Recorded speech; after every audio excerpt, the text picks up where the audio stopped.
One of the great misnomers or areas that people often miss when it comes to joint venture partnerships is the feeling that someone is farther along than them. One aspect of joint venture partnerships that will be encouraging to the listeners is that they've already been involved in a JV partnership. Welcome to the Audience Converter Podcast, the podcast for converting your audience from strangers to loyal fans. We dive deep and discuss how entrepreneurs, consultants, and coaches can level up their business to help more people in the world. Now here's your host, the creator of the Audience Conversion Method, Kimberly Weitkamp.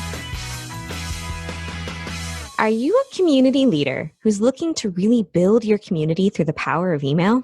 It's the first chance you have to get in front of the right people, and you should make the most of it.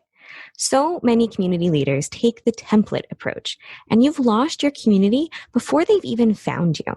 How about crafting the perfect welcome series instead? You can grab my guide, Crafting the Perfect Welcome Series, at theaudienceconverter.com/giveaway. Discover the tips and tactics I use to help my clients get up to an 80% open rate.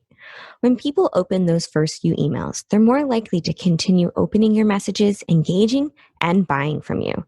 Build your community the right way with a welcome series that converts. Grab your copy at theaudienceconverter.com/giveaway. For all of my community leaders out there, this episode is a real treat. So as community leaders, we all want to be able to build a community that not only serves our mission, serves our values, and helps us make a bigger impact in the world, but also that helps us build our business. And this episode is a great listen for you if you have also struggled with building community as a business owner.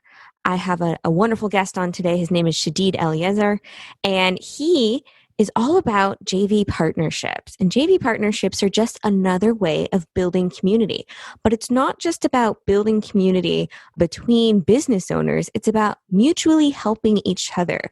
We grow better together. Both of us have been a part of a community that is all about we're better together in collaboration over competition. And I was really blessed to be able to get Shadid on the show to dive into JV partnerships and how being a part of a partnership community can help build your business, build your own community, and of course, help you support your physical community as well. So we're not talking about just digital communities, but also in-person communities. So if you are a community leader and are ready to be able to not only grow your business exponentially, but also continue to make a positive impact in other areas that aren't your expertise, this is a really great listen. Welcome to another exciting episode of the Audience Converter Podcast. I'm Kimberly Weitkamp, your host, conversion copywriter, and marketing strategist. Today, I'm really excited that we are going to be talking about something I have recently kind of stumbled my way into in this world, and it's been incredibly game-changing for my business, and that is JV partnerships, what that is, how to do them properly, and the great value that they can give to your business. And of course, to help me talk about this topic, I have an amazing guest. Today, we're going to be talking about JV partnerships with Eleazer-The. He is a U.S. Navy veteran and Baltimore's leading small business advisor. He helps 6- and 7-figure entrepreneurs, influencers, and public figures convert their authority and influence into a steady stream of leads and sales online. He's the leader of the most prominent Black business partnership network on the East Coast of the U.S. He's also a philanthropist and organizes community redevelopment campaigns that have raised millions of dollars to empower lower income communities. As a venture capitalist, he's invested in the growth of over 200 startup businesses through a community fund, and he really knows his stuff about how to form partnerships and make them long-lasting and valuable for both sides. So Shadid, I'm so excited to have you on here. Welcome to the show. Thank you, Kimberly. It is an honor, a privilege, and a pleasure to share the airwaves with you and your listeners. Well, thank you so much for that. I'm super excited to dive in. But first, I always like to know, can you tell me a little bit about your journey to, doing what you're doing right now? What was that path for you from all of these different things, your venture capitalist, philanthropy. Tell me a little bit about your journey to be doing what you're doing. Well, Kimberly, in the introduction, you mentioned quite a bit about where I've arrived to at this point, but every journey has its origin. And so from the time that my 10 toes entrenched themselves into planet Earth, I have been raised in a family business. So my entire family has this code, or we're insulated in a way where we do for self, we work with each other. So in looking back on life's journey, my first JV partnerships were my actual family members, in that I've worked with my mother. My mother has worked with me. I've worked for my grandmother. She has also been a partner in my businesses. I've published 3 books with my uncle. He has also served as a consultant within my organization. So the constant back and forth sharing of knowledge, information, so on and so forth, led to the concept of family is the first business. So that is a central theme that I've carried throughout my life. And that's where the story starts. And of course, as I began to grow and mature, entrepreneurship in terms of how do I want to express my footprint or my unique stamp on the world led to what you described in the intro. And also the theme of to profit is to reinvest was another key theme that appeared throughout my life, in that I always saw entrepreneurship as a path to being the most effective form of self-development that exists. And so when I looked at communities, either that I was raised in or that I currently serve, I see that the ownership mentality was a missing element. So in empowering that mindset and promoting that mindset, I've seen over time that when you give back through the vehicle of entrepreneurship, it creates sustainable communities. And so those two themes are where the journey started and provides the framework to what I do today.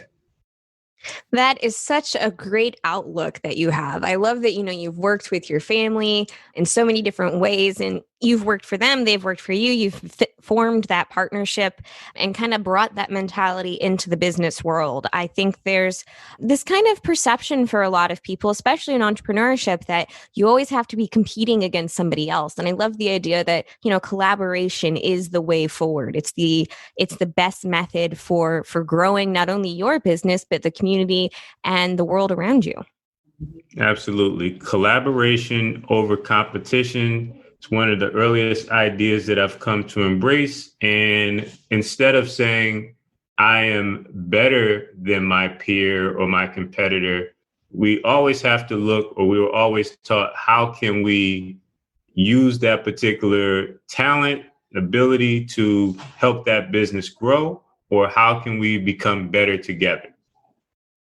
Definitely better together is an approach I can get behind. So you have a really big why behind what you do. Can you share a little bit about your unique approach to business and who it really helps? Well, my approach to business is simple. When it comes to generating revenue, or which is the goal of any business, the revenue itself is planting a seed for the next generation. So when a business is created, it's important to understand that what a business actually is.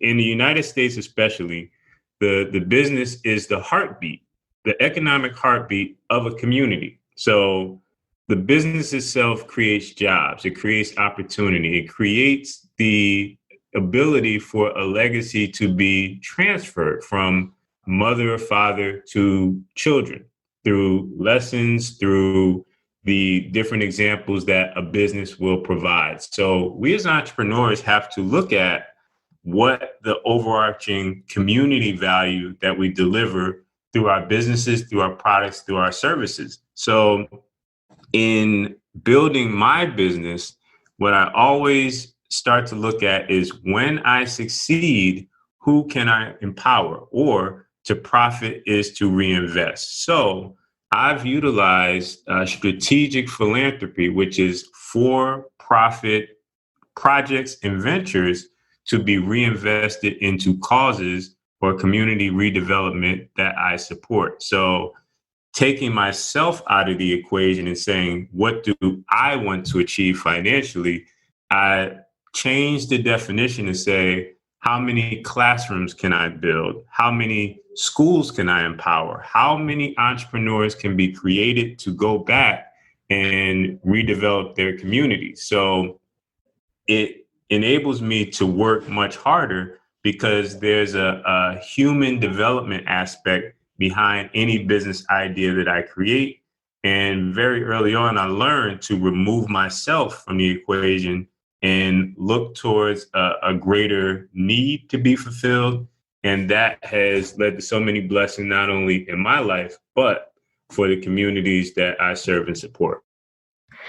That's such a great way to look at business, right? Because so many of us were like, we want to be able to contribute. We also want to build the life that we like, and being able to kind of take yourself out of it is a very interesting perspective, and being able to say, okay, I liked what you said about, how many classrooms can I build? How many communities can I help rebuild, from the perspective of making money in your business so that you can reinvest it.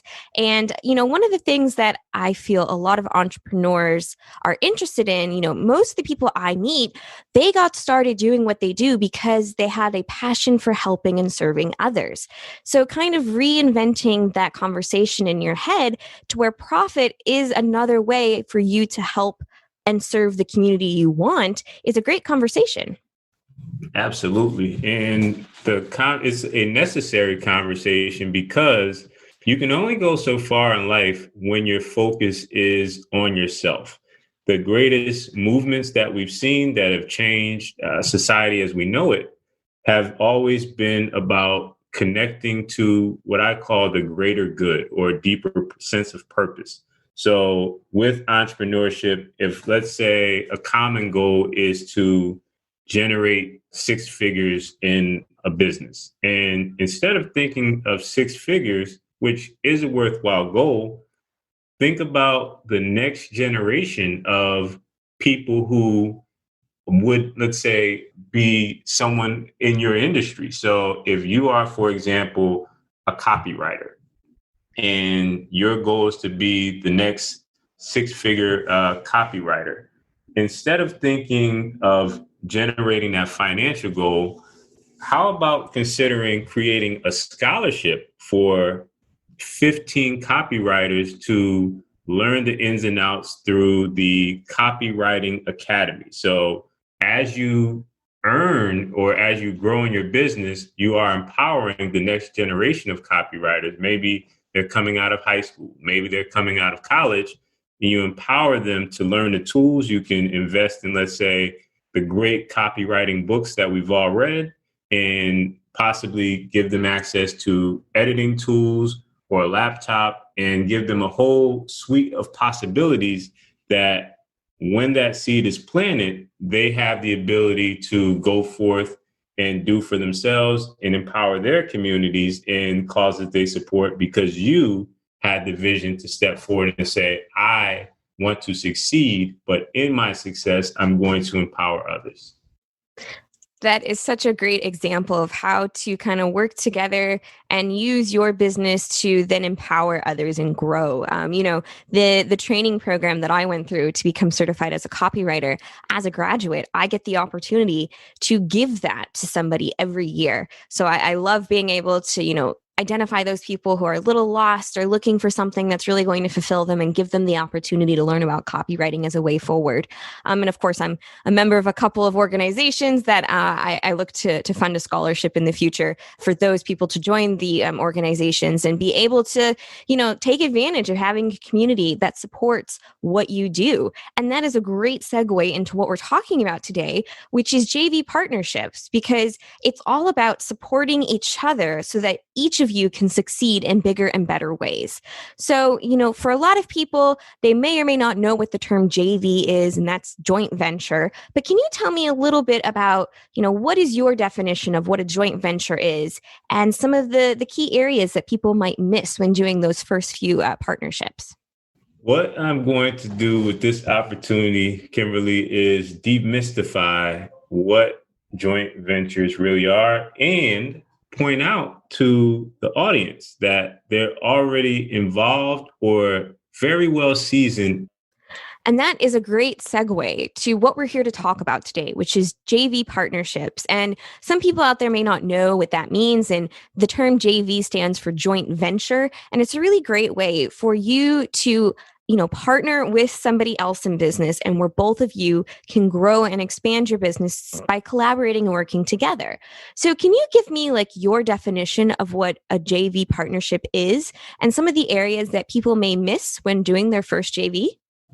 Absolutely. One of the great misnomers or areas that people often miss when it comes to joint venture partnerships is the feeling that someone is farther along than them. One aspect of joint venture partnerships that will be encouraging to the listeners is that they've already been involved in a JV partnership. So when you have worked for a company, let's reverse engineer that for a second. And a company has a need. They have a need for a particular resource or set of skills in order for them to continue on their journey. So they reach out to let's say, a partner in order to lend those skills to that particular role.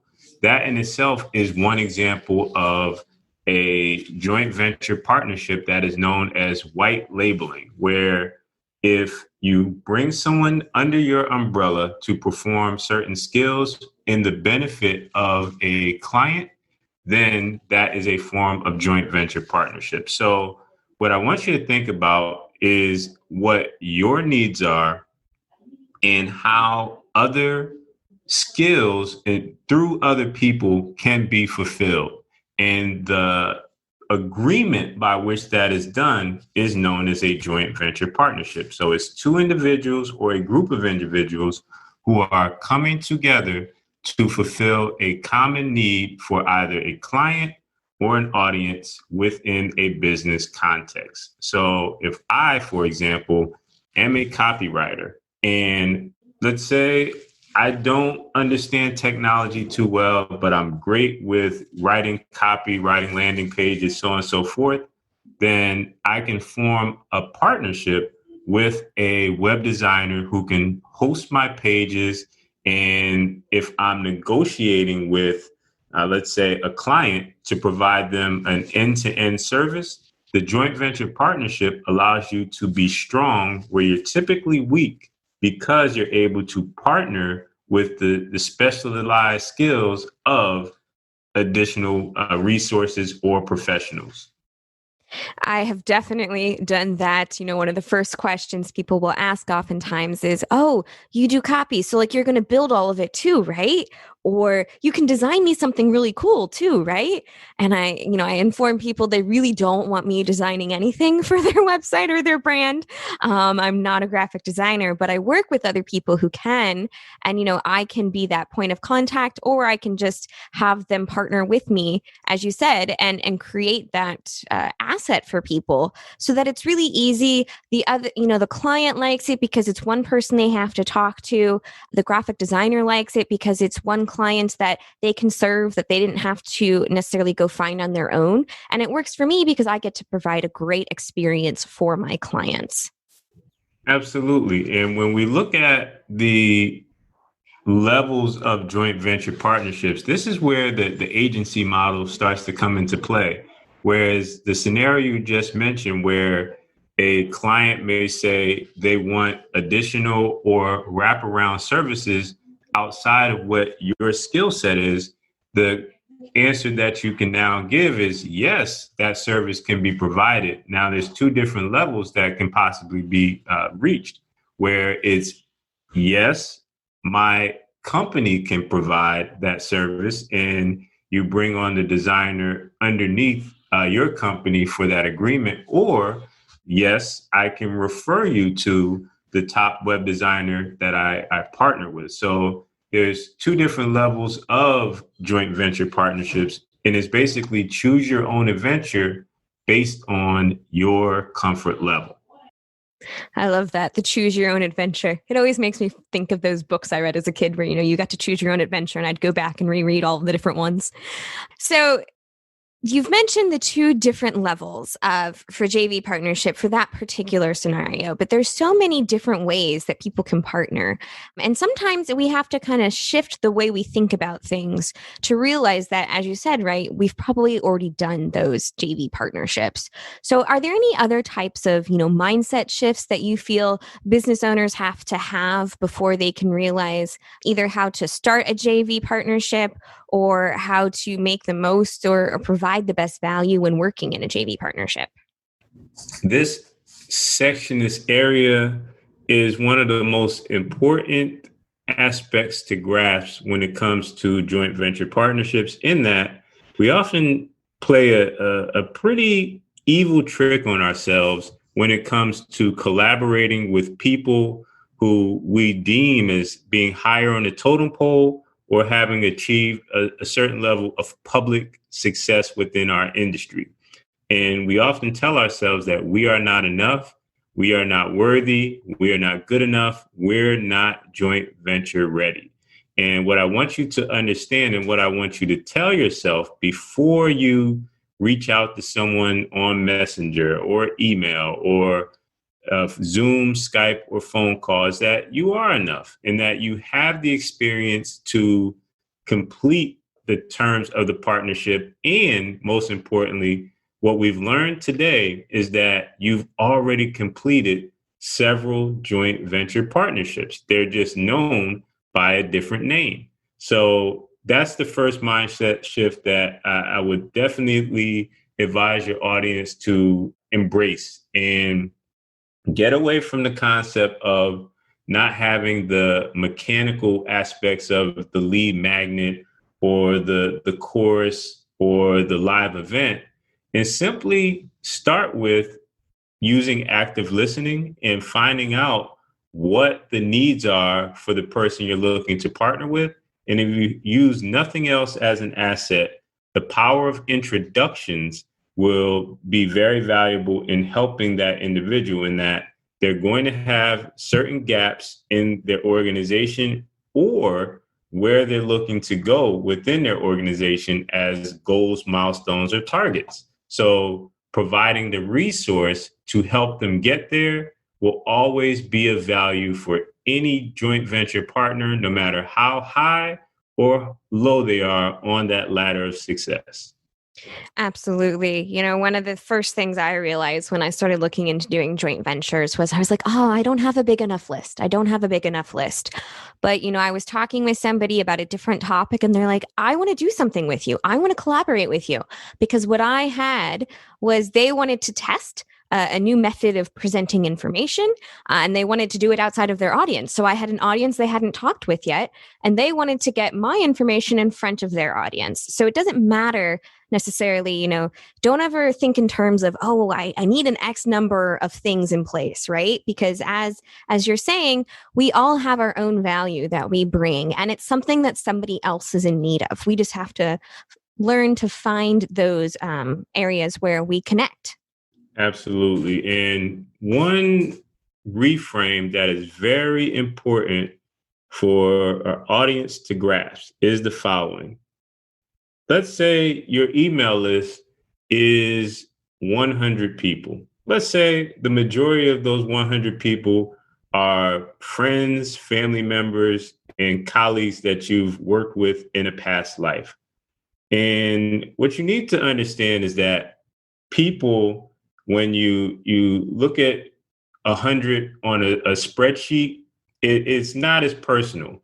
But if you were to go to a meetup event or a monthly meetup, and there were 100 people in the room, then that number becomes much more compelling, much more interesting. So instead of mentioning your email list of 100 people, you can say, I'd like to introduce you to 100 of my tribe or 100 colleagues that I have that are absolutely interested in this subject.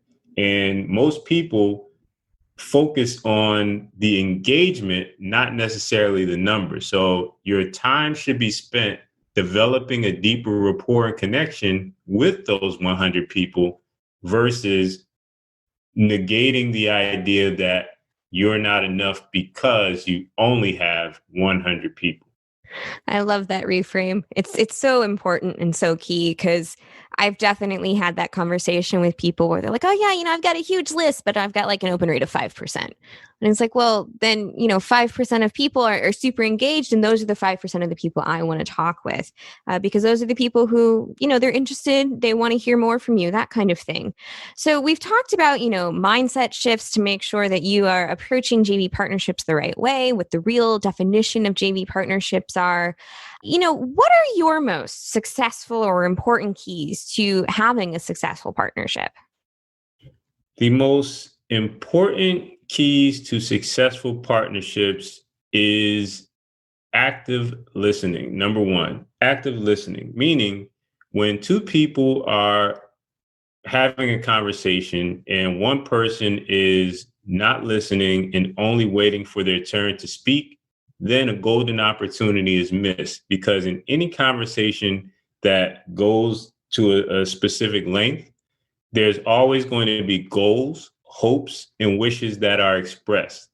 The best of our friends are people who are able to listen to those goals, hopes, and wishes and convert that into resource, understanding, or simply empathy to understand where we're going. In a business context, if you're able to listen and understand and convert that understanding into an opportunity for your partner, it mimics the same conditions that leads for two strangers to develop a great friendship. And that's what the greatest partnerships begin to feel like.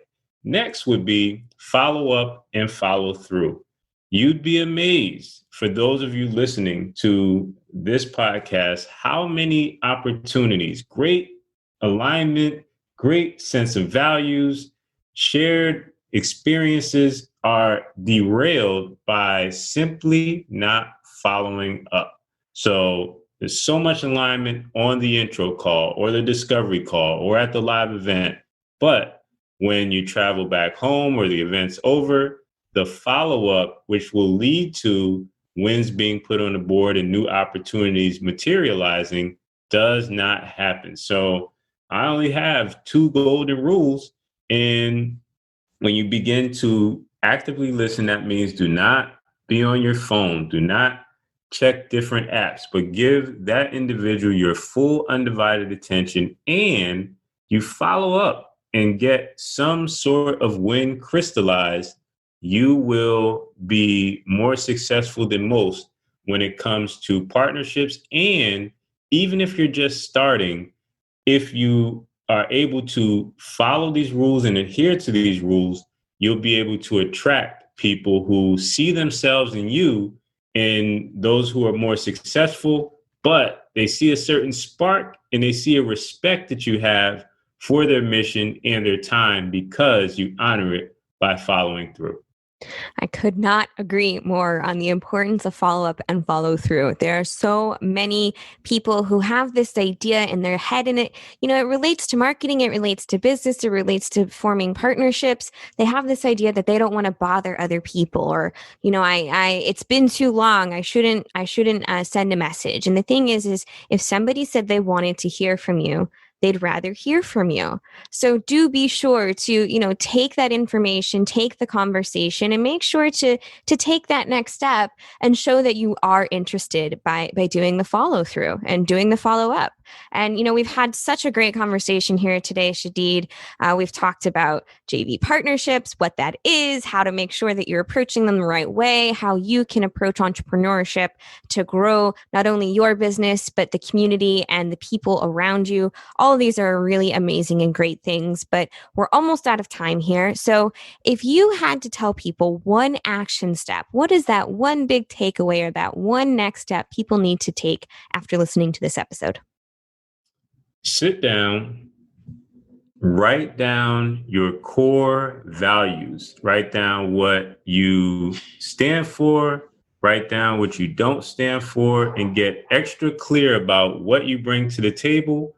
Because when you're communicating, the core values will begin to bleed through your words. And those are the points that people connect to the most. Definitely. And, once you have those in front of you and down on paper, it's really easy to kind of solidify those things in your mind whenever you're talking about your business, because it guides the way you do things, which is just fantastic. So Shadid, I want to say thank you so much for coming on and sharing your wisdom with my audience today. If people want to learn more about you and what you do, where can they find that information? Well, the next step would be to go to mrshadid.com/accountability. And that is spelled MRSHAD